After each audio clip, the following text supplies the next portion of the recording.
J'aimerais aborder avec vous ce matin ce thème. Voici ce que Jésus attend de toi pour la fin des temps.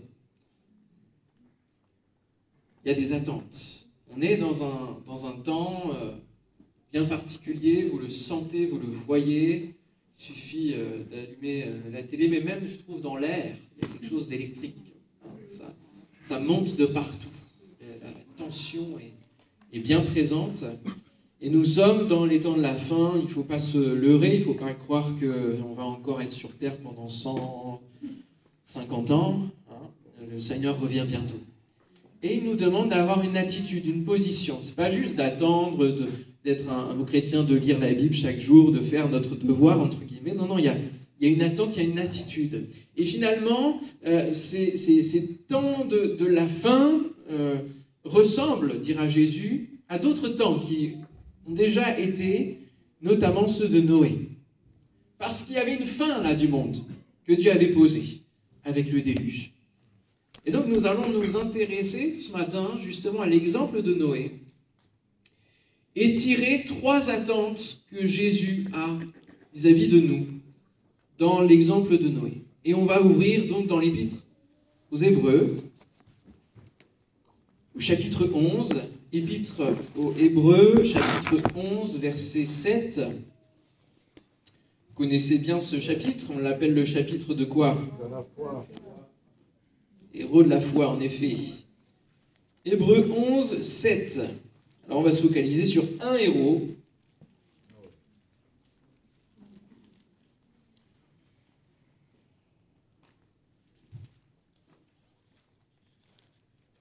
C'est par la foi que Noé, divinement averti des choses qu'on ne voyait pas encore, et saisi d'une crainte respectueuse, construisit une arche pour sauver sa famille. C'est par elle qu'il condamna le monde et devint héritier de la justice qui s'obtient par la foi. Je vais le lire dans une autre traduction pour vous éclairer encore sur ce texte. Par la foi, Noé a construit une arche pour sauver sa famille. Il avait pris au sérieux la révélation qu'il avait reçue au sujet d'événements qu'on ne voyait pas encore. En agissant ainsi, il a condamné le monde et Dieu lui a accordé d'être déclaré juste en raison de sa foi. Jésus va dire donc dans le chapitre 24 de Matthieu, là où il annonce un petit peu justement les signes des temps de la fin, qu'est-ce qui va se produire. Il va dire qu'il y a la haine justement des chrétiens, qu'il y a en même temps l'annonce de la bonne nouvelle qui doit se faire partout dans le monde. Il va y avoir des tremblements de terre, des famines, des bruits de guerre, une nation contre une autre, etc. Et il va dire aussi au milieu de tout ça, ce qui arriva du temps de Noé arrivera de même à l'avènement du Fils de l'homme. On est dans les mêmes schémas. Aujourd'hui, vous savez, on dit qu'on est un petit peu dans les mêmes zones qu'avant la Seconde Guerre mondiale. Il y a des temps similaires, des signes, des éléments similaires. Et bien là, la Bible nous dit, nous sommes comme au temps de Noé. Car dans les jours qui précédèrent le déluge, les hommes mangeaient, buvaient, se mariaient leurs enfants, jusqu'au jour où Noé entra dans l'arche. Ils ne se doutèrent de rien, jusqu'à ce que le déluge vint et les emporte tous. Il en sera de même à l'avènement du Fils de l'homme. Donc une certaine insouciance du monde qui veut vivre par lui-même, et c'est tout à fait compréhensible quand on a la pensée du monde. Et donc, ils ne se douteront de rien, mais à un moment donné, comme un voleur, le Fils de l'homme viendra chercher ceux qui lui appartiennent. Alléluia. Vous avez hâte ? Amen. Alors, sur l'exemple de Noé, qui a fait des choses, nous pouvons tirer 3 attentes. Premièrement, première attente, il nous est dit que c'est par la foi. Et cela nous parle du positionnement. Jésus attend ton positionnement spirituel. Et cela peut parler à quelqu'un qui ne connaît pas Dieu encore ce matin. C'est aussi cette attente-là qu'il pose sur ta vie. Il attend un positionnement. Et dans l'Apocalypse, au chapitre 3, il va dire à l'église de Laodicée, « Voici ce que dit l'Amen, le témoin véritable et fidèle, le commencement de la création de Dieu. Voici comment il peut être décrit. Je connais tes œuvres, je sais que tu n'es ni froid ni bouillant. Puisses-tu être froid ou bouillant ?» Et il va dire, puisque tu es tiède, tu es entre les deux, eh bien je te vomirai de ma bouche. C'est-à-dire que je ne peux pas supporter la tiédeur de ta foi, la tiédeur de l'Église. Je ne peux pas la supporter. il y a un positionnement à avoir, soit c'est froid, soit c'est bouillant. Il n'y a pas d'entre-deux possible, il faut choisir. Il n'y a pas trois solutions possibles spirituellement.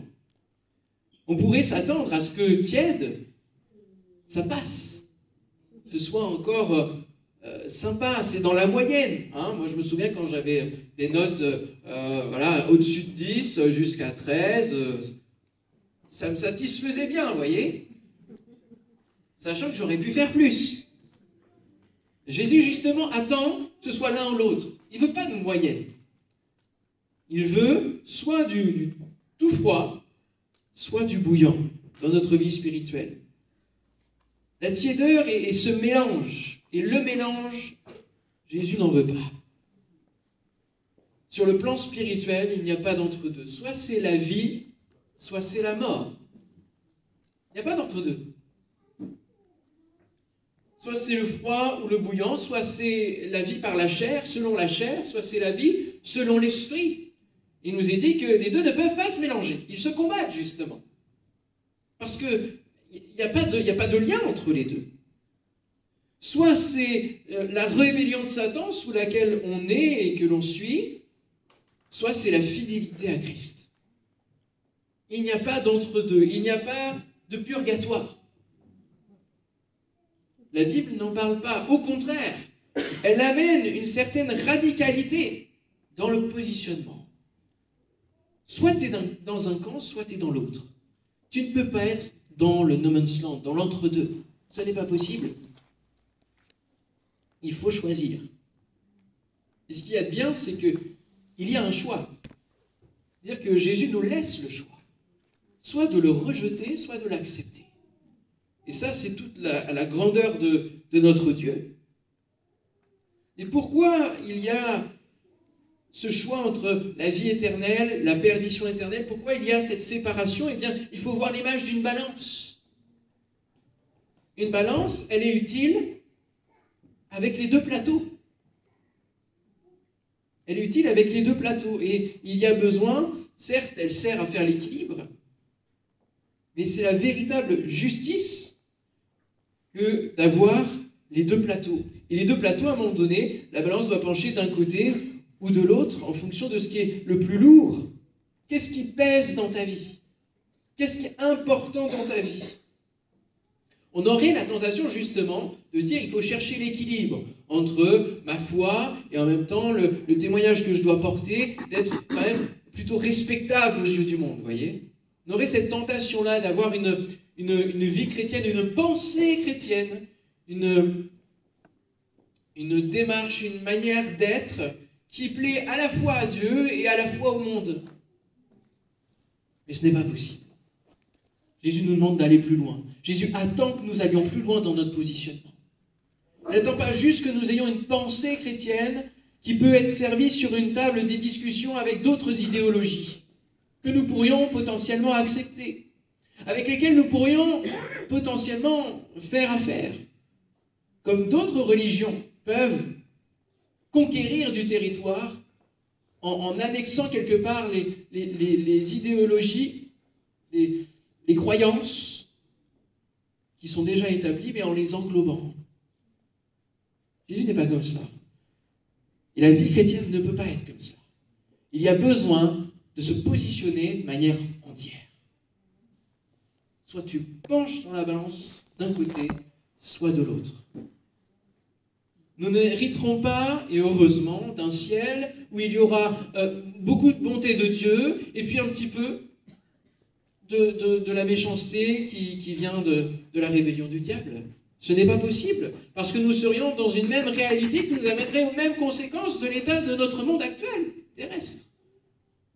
Nous voulons hériter d'un autre monde, d'un autre royaume, où il n'y a plus justement tous les autres côtés de la balance.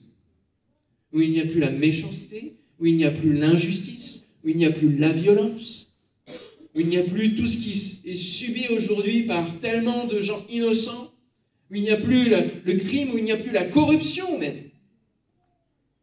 Nous espérons un monde différent, un monde saint. Amen. Un monde où il n'y a plus de larmes, alléluia, où il n'y a plus de douleur, gloire à Dieu, mais où il n'y a que félicité, joie, célébration, fête, alléluia.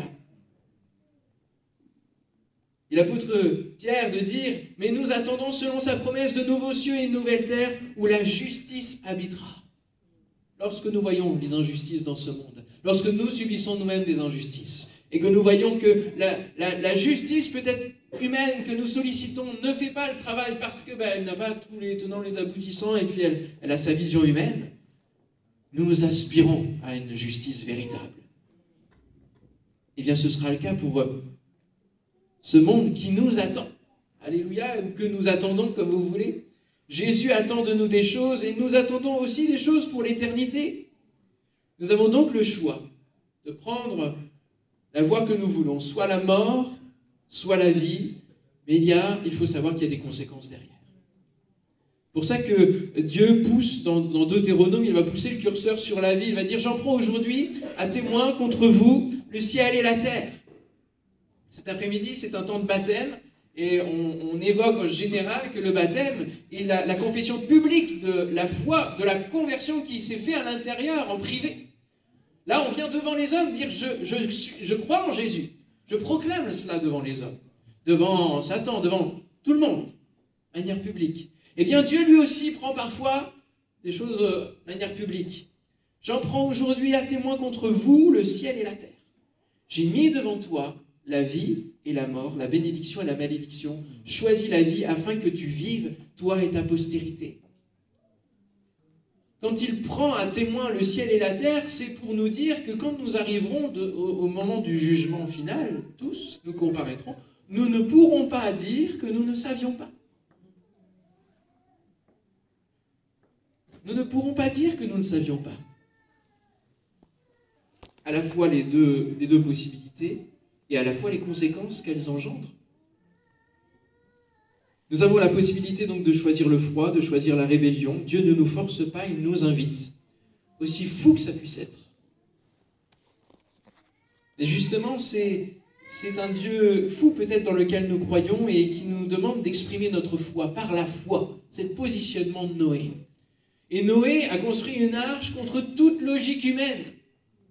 Quand vous regardez le contexte où il a construit le bateau, cette arche,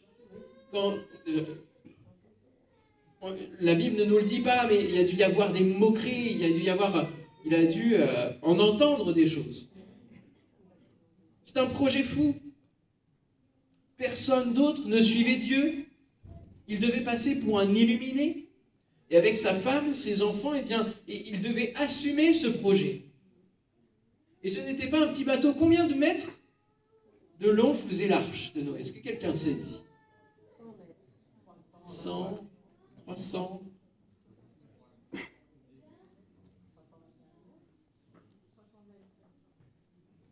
Moi, j'ai 150. Alors, si on compare, de toute manière, ça fait la longueur de 3 piscines olympiques ou un immeuble de 50 étages, si on met 3 mètres par étage. Quoi. Vous voyez? Alors, on imagine un peu mieux la longueur. Le projet fou, quand même, de l'époque. Ton positionnement ne peut pas se fondre dans la masse. Si tu es chrétien, ça va forcément se voir. Ça doit forcément se voir. Et si ça ne se voit pas, ça veut dire que ton positionnement n'est pas assez clair. Je réfléchis de temps en temps à savoir si il est bon que mes prédications soient sur le net, en fonction de ce que je raconte, et de ce qu'on peut en faire, de ce qu'on peut en entendre, de ce que l'IA va bientôt pouvoir en faire aussi. Mais c'est mon positionnement, c'est ma vie, c'est ma foi, c'est ce que je proclame, je veux l'assumer.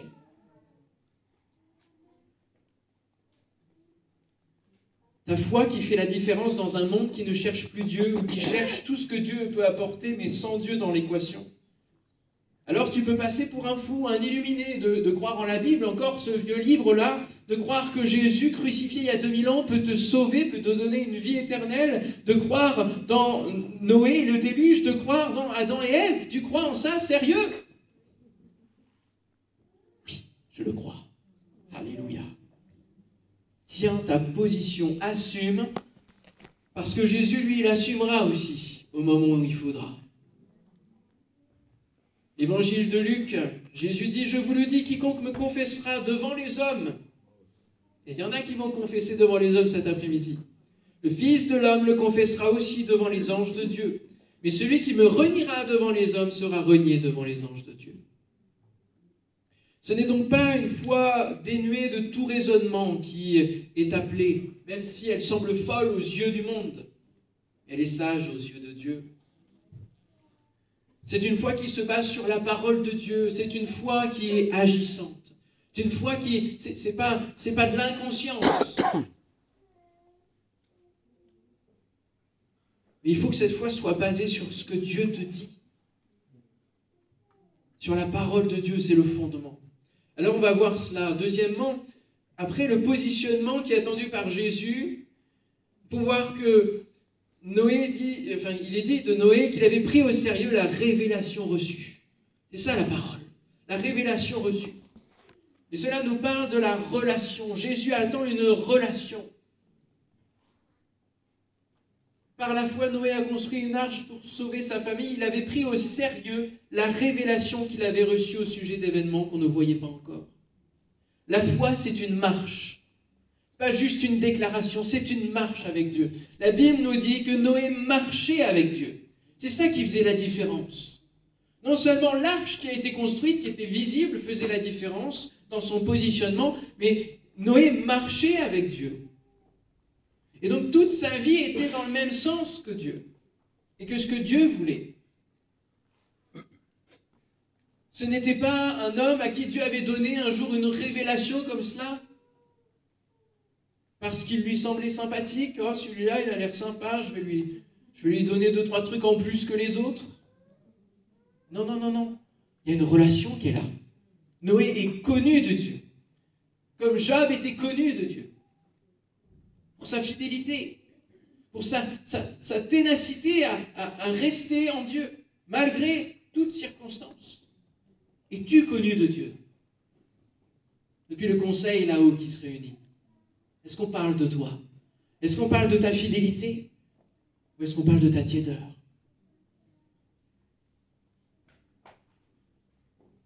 Noé cheminait avec Dieu au quotidien. Alors il pouvait recevoir la révélation. Peut-être que certains aspirent à recevoir des révélations de la parole de Dieu, des révélations de la part du Seigneur. Il faut commencer à cheminer avec Dieu. Il faut avoir cette relation au quotidien, être déjà dans la base de la fondation. Lire la Bible, la méditer au quotidien, être dans ces temps, prendre le temps et les moyens pour. Vous savez, quand vous commencez à partir pour une randonnée, quand vous faites Saint-Jacques-de-Compostelle ou d'autres chemins importants et longs, il faut de l'entraînement. Puis il faut commencer, puis il faut continuer. Il faut aller jusqu'au bout. Et c'est du quotidien, c'est chaque jour. Discutez-vous avec le Seigneur. Marchez-vous avec lui. Le découvrez-vous un peu plus chaque jour. Et pouvez-vous dire que vous le connaissez un peu plus chaque jour. Vous savez, tout à l'heure, quand votre pasteur nous a invités à ne plus chanter forcément, mais à prier et à lever nos voix et à trouver des sujets de louange, remarque que ça ne dure pas longtemps. Pourquoi? Parce qu'on est à court, très rapidement. Si on n'est pas aidé de certaines paroles, on est à court, mais pourquoi? Parce qu'il n'y a rien qui monte. Et peut-être parce que s'il n'y a rien, c'est parce qu'on n'a rien déposé non plus comme parole.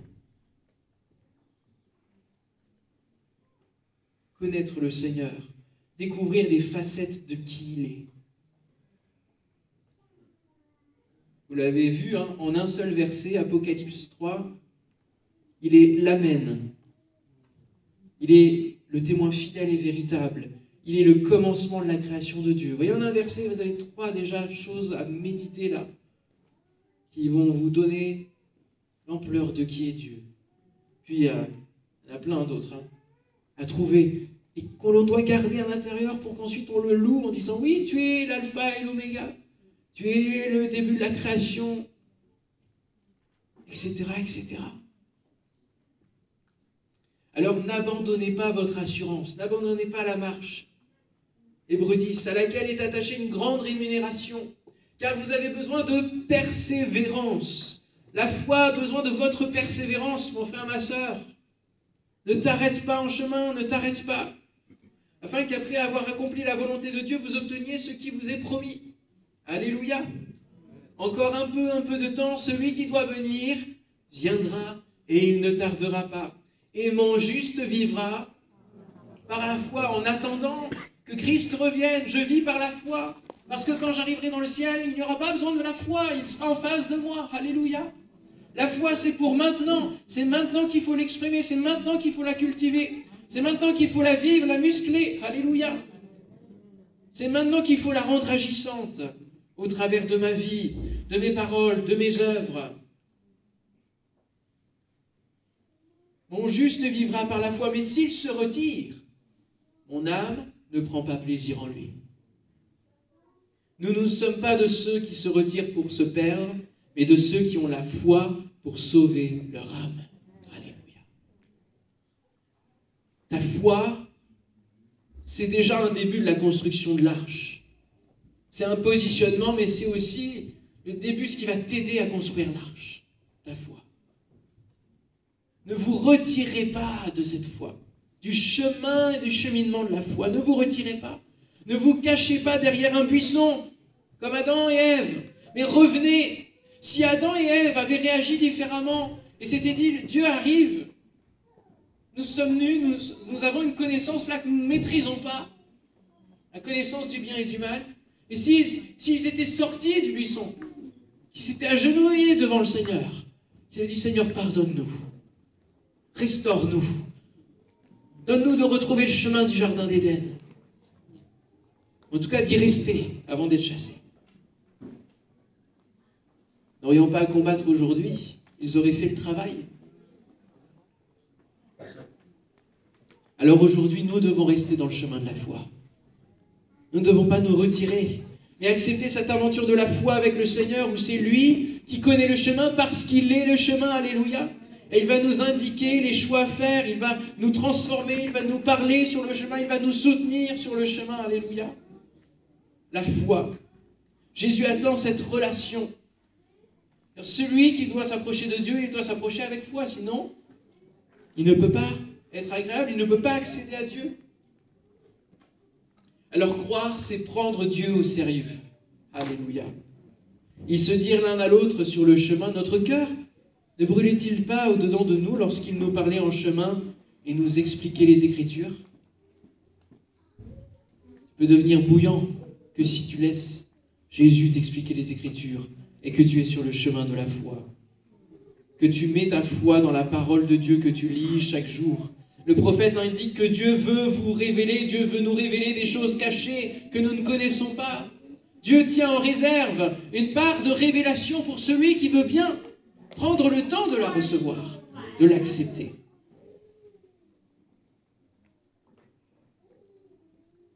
Lorsque vous allez dans la présence de Dieu, prenez-vous le temps d'être sérieux dans votre écoute et de recevoir ses intentions. Comprendre enfin que Jean 3,16, Dieu a tant aimé le monde, on comprend l'intention de Dieu lorsqu'on s'approche de lui. On comprend mieux qui il est. Sinon, on reste dans l'image faussée que le diable a façonnée depuis notre naissance, que c'est un Dieu mauvais et méchant qui nous laisse dans notre misère. Lorsque nous nous approchons de Dieu, alors il s'approche de nous et il se dévoile à nous. Il se révèle à nous. Alléluia. Et alors nous pouvons comprendre ses intentions, comprendre qu'il use de patience envers ce monde afin qu'il ne périsse pas. Comprendre que nous ne laissons pas la parole tomber à terre au moment où justement elle est peut-être rare, comme l'eau de la parole qui est rare. Préservons-la avec sérieux pour en goûter tous les fruits et toute la bénédiction. Il nous révèle alors les signes concernant la fin du monde et nous donne de discerner ceux qui arrivent, ceux qui sont déjà passés, ceux qui sont en présence. Il nous donne la révélation, Apocalypsis, qui est le dernier livre de la Bible.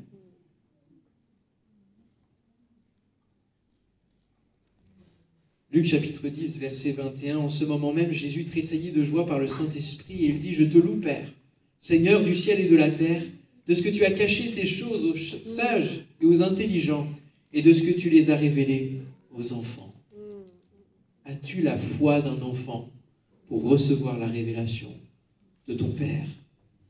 Ce verset nous montre vraiment l'image de la foi d'un enfant qui prend au sérieux la parole de l'adulte qui est en face de lui.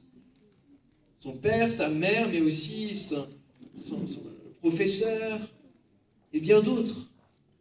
La foi de l'enfant vient se placer complètement dans l'adulte. Et si l'adulte ne tient pas sa promesse, que se passe-t-il? Eh bien, on casse la confiance, on casse cette foi. On place de l'insécurité. On crée de la déception. Et on développe quelqu'un qui ne tiendra pas lui-même sa propre parole.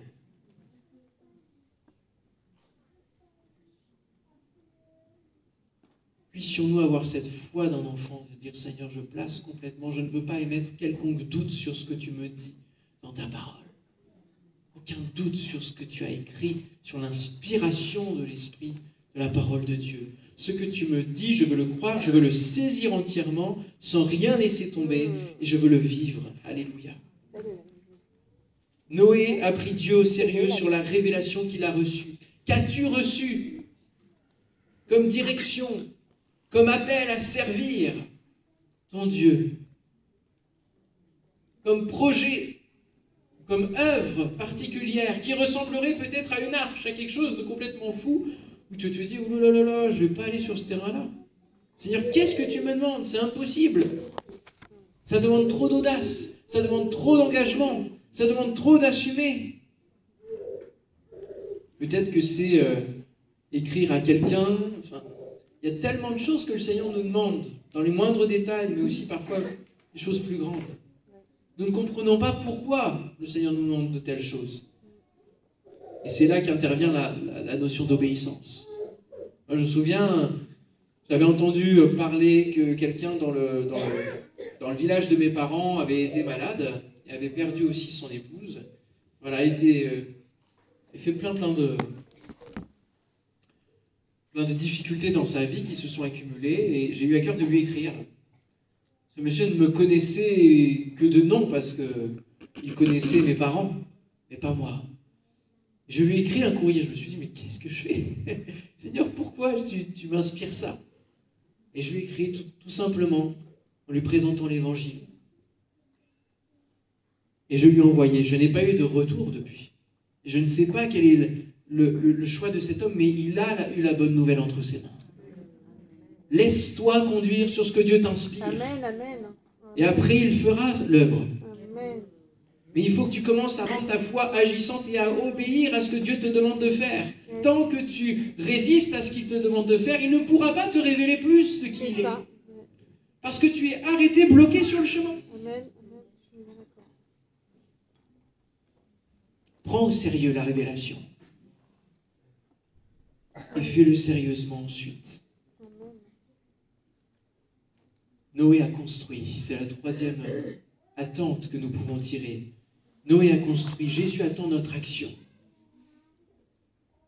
Par la foi, Noé a construit une arche pour sauver sa famille. Il y a une expression dans les Épîtres qui nous est donnée par l'apôtre de travailler à notre salut. Même si le salut s'obtient par la foi et non par les œuvres, afin que personne ne se glorifie de s'être sauvé tout seul, ben justement, rien ne se fait tout seul. C'est-à-dire qu'il faut comme base la foi, mais ensuite il faut bâtir sur cette foi. Il faut bâtir. Et l'apôtre nous invite à travailler à notre salut. Noé n'a pas reçu l'arche, pouf, qui est tombée du ciel, et puis il a dit, maintenant tu te mets dans le bateau et puis on y va. Non. Noé a construit. Pendant 50 à 80 ans à peu près. Ça fait long, hein? toute une vie, hein, il a construit sa vie avec Dieu. Il a construit le projet de Dieu. Il a travaillé à son salut. Parce qu'il a construit l'arche, pourquoi? C'est quoi le but? Qu'est-ce qui est écrit derrière? Pour sauver sa famille. Qu'est-ce que tu construis aujourd'hui pour sauver ta famille? Dans ta vie, dans ton cœur, dans ta foi, dans ta vie chrétienne. C'est quoi qui est construit pour sauver ta famille?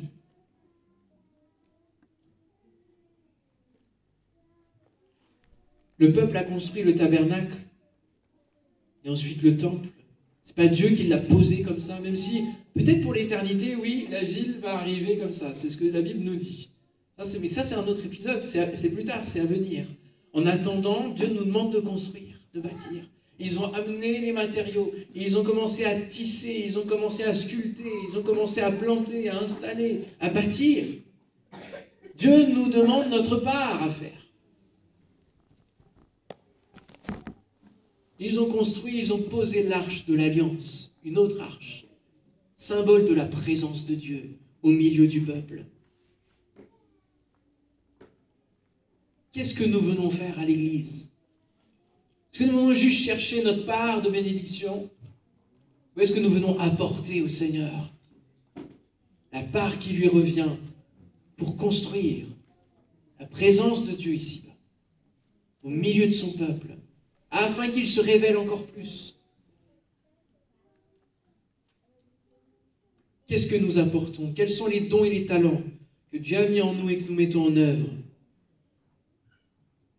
Alors certes, c'est lui qui va donner les instructions, tu n'as rien à craindre, tu n'as pas à dire « mais comment je vais faire, comment je vais bâtir ?» Lis la Bible, il y a toutes les instructions, c'est le mode d'emploi pour bâtir ta foi, ta vie. Les épîtres, les évangiles, Jésus a donné le sermon sur la montagne, il y a plein de conseils à mettre en pratique, il y a de quoi faire. Il y a du travail pour bien 50 à 80 ans. Mais chaque jour de ces 50 à 80 ans, le planning de la journée de Noé, c'était quoi? Bâtir l'arche. Faire la volonté de Dieu. Chaque jour que Dieu t'accorde devrait être orienté sur « Seigneur, ce matin, quelle est ta volonté ?» Même si j'ai des choses de prévues qui sont le travail, etc., dans mon travail aujourd'hui, quelle est ta volonté? En priant, vous allez savoir, il va vous le dire. Il va vous dire, tu vas rencontrer telle personne aujourd'hui. Et tu vas avoir une occasion de lui témoigner, de prier. Ou tu as entendu dire hier que aujourd'hui, je t'invite à passer à l'action. Travailler à notre salut, c'est renoncer au péché, aux œuvres infructueuses des ténèbres, c'est persévérer dans le bon combat de la foi, c'est résister à la tentation, c'est veiller sur son propre cœur, c'est aussi être un mari, une épouse selon la parole de Dieu, c'est être un intercesseur, c'est être un homme, une femme rempli du Saint-Esprit, qui est selon le cœur de Dieu, comme David pouvait l'être. Il y a plein d'exemples aussi de personnes qui ont été justement des hommes et des femmes de Dieu, qui nous montrent comment bâtir.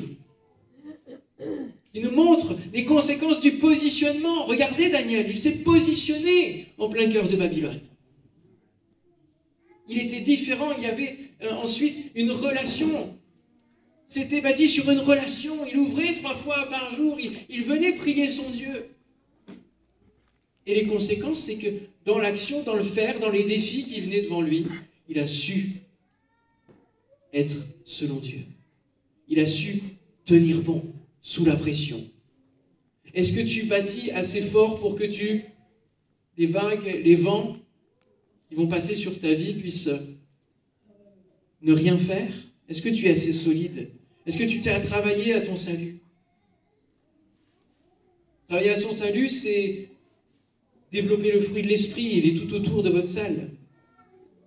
C'est aspirer à l'exercice des dons spirituels, c'est vouloir vivre l'honnêteté, la soumission aux autorités, chercher le renouvellement de l'intelligence, laisser son caractère être transformé par le Seigneur, s'efforcer de mettre en pratique la parole de Dieu. Voilà ce que c'est, travailler à son salut. Et pour construire l'arche de notre cœur, eh bien, il faut que Jésus soit le vrai maître, le chef des travaux, le maître à bord. Et cela prend du temps, de la persévérance. Jésus attend notre action donc pour notre propre salut, travailler à son propre salut, mais aussi travailler au salut des autres. Il a construit pour sauver sa famille. Par l'amour que Dieu dépose en nous, nous ne pouvons pas bâtir seulement pour nous-mêmes. C'est impossible. Dieu nous a créés pour être en relation avec les autres. Et donc tu peux aussi bâtir pour les autres. Être une pierre qui va participer à la fondation des autres, au bâtir de la vie chrétienne des autres. Un encouragement, un don spirituel exprimé, etc. Travailler au salut des autres, c'est être la lumière du monde, le sel de la terre, les témoins de la bonne nouvelle, les disciples de Christ, les ambassadeurs du royaume de Dieu, les adorateurs que le Père recherche, les membres du corps de Christ. Noé a pris le temps de bâtir cette arche pour sauver sa famille. Combien de temps prenons-nous chaque jour pour nos enfants, pour être un modèle de foi, de pureté, d'amour, de joie, etc. Combien de temps prenons-nous pour véritablement aimer notre famille? Qu'est-ce que nous mettons comme investissement? Que construisons-nous chaque jour que Dieu nous donne?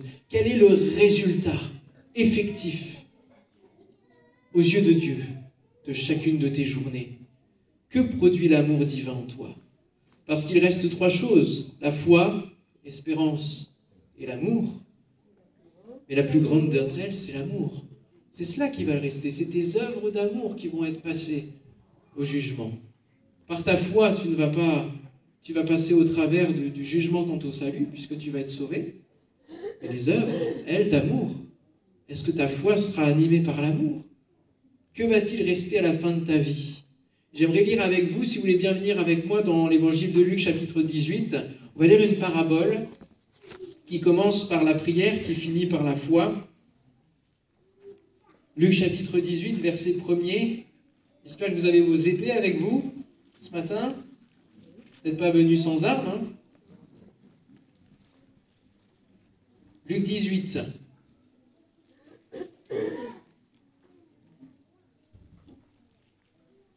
Alors je vais le lire dans une, je ne sais plus quelle version c'est, je crois que c'est Summer.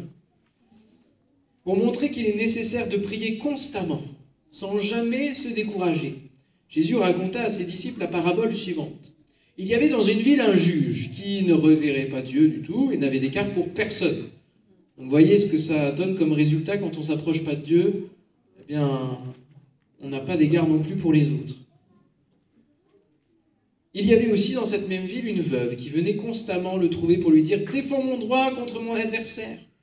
Pendant longtemps, il refusa, mais ils finirent par se dire « J'ai beau ne pas révérer Dieu et ne pas me préoccuper des hommes, cette veuve m'ennuie. Je vais donc lui donner gain de cause pour qu'elle ne vienne plus sans cesse me casser la tête. » Le Seigneur ajouta « Notez bien comment ce mauvais juge réagit. Lui qui est loin de Dieu. Il a quand même fini par donner gain de cause. Il a fini quand même par user de bonté, en tout cas de s'intéresser un minimum à ce cas-là.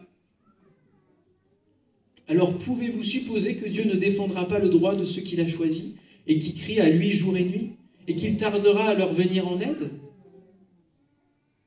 Moi je vous dis qu'il défendra leurs droits promptement. Seulement lorsque le Fils de l'homme viendra, trouvera-t-il encore la foi sur la terre? Qu'est-ce qui restera? Dieu est immuable, Dieu est le même, hier, aujourd'hui, éternellement. Et il est prêt à défendre, il est prêt à répondre, il est prêt à cela. Mais est-ce que nous, on envoie une foi qui est bonne en retour? Trouvera-t-il encore la foi sur la terre? Est-ce que notre foi aura duré, aura persévéré jusqu'à ce qu'il revienne? Ou est-ce qu'on se sera essoufflé avant?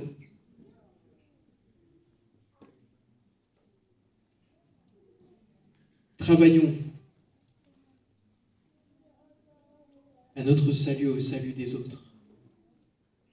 Encourageons-nous dans la foi, et c'est à cela que l'Église sert aujourd'hui, et va servir de plus en plus dans la fin des temps. C'est-à-dire, mon frère, ma sœur, ne te décourage pas dans ta foi, mais reste, résiste, tiens bon.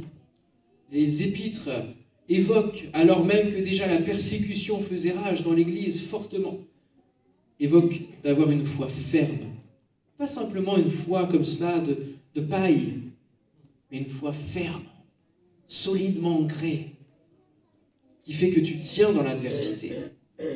Une foi qui triomphe du monde, parce que Noé, en agissant ainsi, en se positionnant, en ayant une relation avec Dieu, et en se mettant en action, eh bien, il a condamné le monde. C'est fort, ça, cette expression, n'est-ce pas? On pourrait se dire, ça appartient à Dieu. Oui, mais comme il appartenait à Dieu, eh bien, il a été l'extension de ce que Dieu peut faire. Il a condamné le monde en montrant qu'il était possible de devenir un enfant de Dieu et de vivre pleinement la parole de Dieu.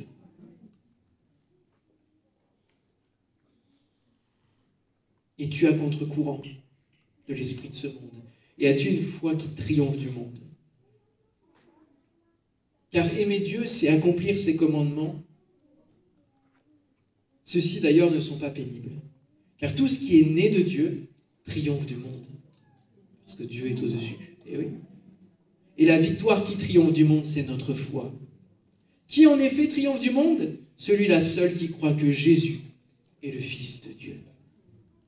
Alors pourras-tu te présenter devant Jésus, positionné pour lui, en relation avec lui et avec un cœur consacré?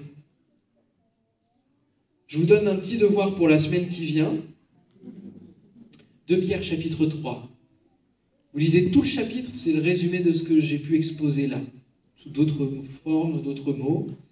Mais vraiment, c'est un texte que l'on n'a pas le temps de lire parce qu'il est long et parce que, voilà, vous avez aussi une suite, il y a une suite de journées et on ne veut pas aller trop loin, mais 2 Pierre chapitre 3. Méditez cela pendant la semaine. Laissez le Seigneur vous parler. Alléluia. Et ainsi vous ne laisserez pas ce qui a été dit ce matin tomber à terre. Et vous continuerez la démarche dans laquelle le Seigneur vous invite, afin de trouver le vrai repos, parce que ce que veut dire Noé, c'est repos. Alléluia. Vous espérez le vrai repos, et bien mettez en pratique ces 3 choses que Noé a mis, et alors il a trouvé le vrai repos. Alléluia. Là, il est dans le repos céleste, alors que tous ceux qui ont vécu le déluge, eh bien, on sait qu'ils sont bien ailleurs. Alléluia. Seigneur, te bénissons, te louons, parce que tu es ce Dieu qui prend soin de nous. Tu viens nous alerter, tu viens vraiment nous chercher. Parce que tu ne veux pas que nous restions là où nous en sommes, et tu veux que nous allions encore plus loin. Alléluia. Seigneur, merci parce que tu viens nous chercher bientôt aussi physiquement. Et Seigneur, tu reviens bientôt, et nous voulons, Seigneur, nous attacher, alors que nous sommes dans la fin des temps. Nous voulons nous attacher, Seigneur, à faire ta volonté. Nous voulons nous attacher à visualiser ton royaume, nous attacher à répondre à tes attentes.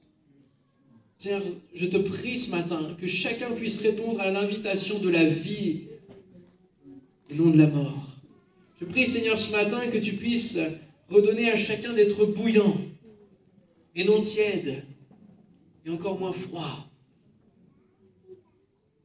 Je te donne, Seigneur, je te prie que tu donnes à chacun de pouvoir avoir un positionnement dans la foi qui est radical, qui est entier, qui est vrai. Que nous puissions développer une relation avec toi qui soit intense, qui soit proche, afin de recevoir ta révélation, afin de recevoir ton discernement et ne pas être comme perdu dans ce monde en tant que chrétien. Je prie, Seigneur, que nos cœurs soient comme des arches que nous construisons sur la base de la foi en toi. Que nos cœurs soient transformés ce matin. Nous laissions nos cœurs être transformés, qu'ils ne s'endurcissent pas, qu'ils soient transformés par toi au nom de Jésus. Donne-nous, Seigneur, de bâtir et de travailler à notre salut et au salut de ceux qui nous entourent. Au nom de Jésus-Christ, alléluia.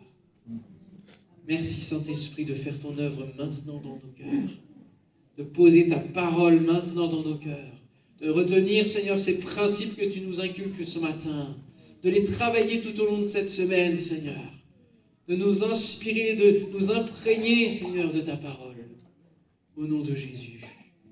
Merci, Seigneur, de ce que tu relèves celui qui est arrêté sur le chemin, découragé. Tu lui donnes, Seigneur, de persévérer à nouveau au nom de Jésus-Christ. Seigneur, je te prie pour celui qui est bloqué, qui ne veut pas accomplir ta volonté. Je te prie, Seigneur, pour qu'il puisse comprendre et t'obéir, afin de voir ensuite ta révélation tout à nouveau. Seigneur, parle à nos cœurs. Mets le doigt spécifiquement, Seigneur, dans chacun de nous, sur ce qu'il faut débloquer, sur ce qu'il faut mettre en œuvre, Seigneur. Au nom de Jésus-Christ, à toi la gloire. Amen. Alléluia.